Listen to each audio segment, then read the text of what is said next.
Today we look at South Africa's State of the Nation address. With South Africa being Zimbabwe's biggest trading partner, what happens in the South African economy can have a ripple effect on Zimbabwe's. Business Insider reports that President Cyril Ramaphosa delivered his fourth State of the Nation SONA address last week, Thursday, 2 years after he was first elected as president of the country. Ramaphosa delivered the speech in an increasingly difficult environment, where rolling blackouts have become the norm and unemployment grew to the highest levels on record. He confirmed that economic growth to stimulate job creation will be the main priority of the state going forward. Here are some of the key things you need to know about Ramaphosa's SONA. Load shedding will continue in the near future as Eskom completes fundamental maintenance. He admitted that load shedding over the past few months has hampered the state's efforts to rebuild the economy and to create jobs.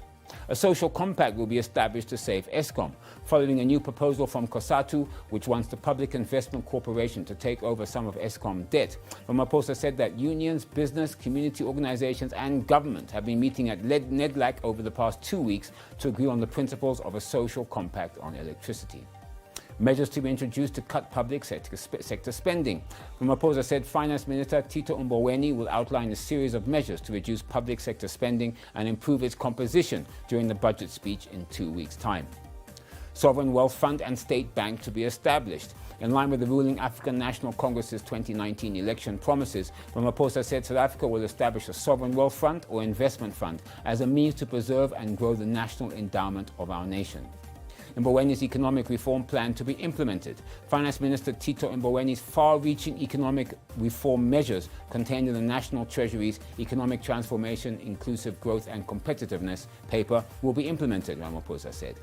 A national anti-corruption strategy to be launched. Aside from the Zondo Commission into State Capture continuing with its work, Ramaphosa said a joint government and civil society working group has been charged to develop a national anti-corruption strategy and implementation plan.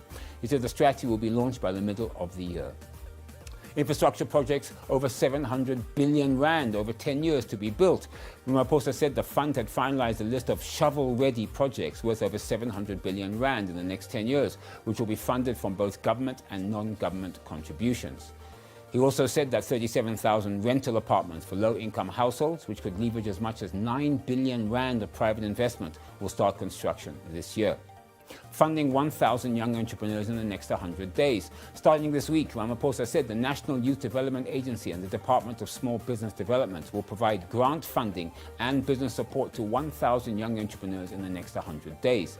He said this forms part of a more ambitious program to assist 100,000 young entrepreneurs over the next 3 years to access business skills training, funding and market facilitation. State will be forced to buy from local companies. Ramaphosa said the state will designate 1,000 locally produced products that must be procured from small to medium companies in South Africa.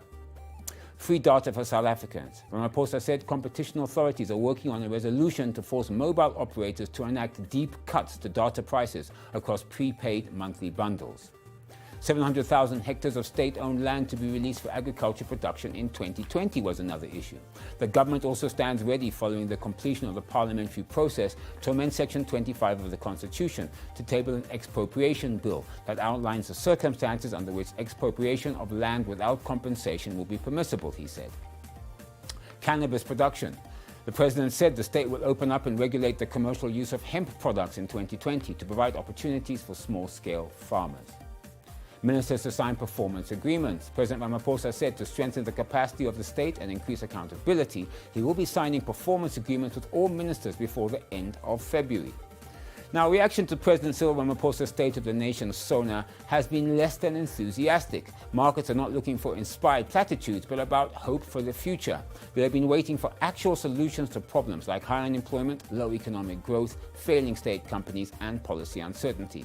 On this front, the president appears to have come up short. Market analysts said the address lacks substance and would do little to boost domestic or international investor confidence. Attention now turns towards the South African budget later this month.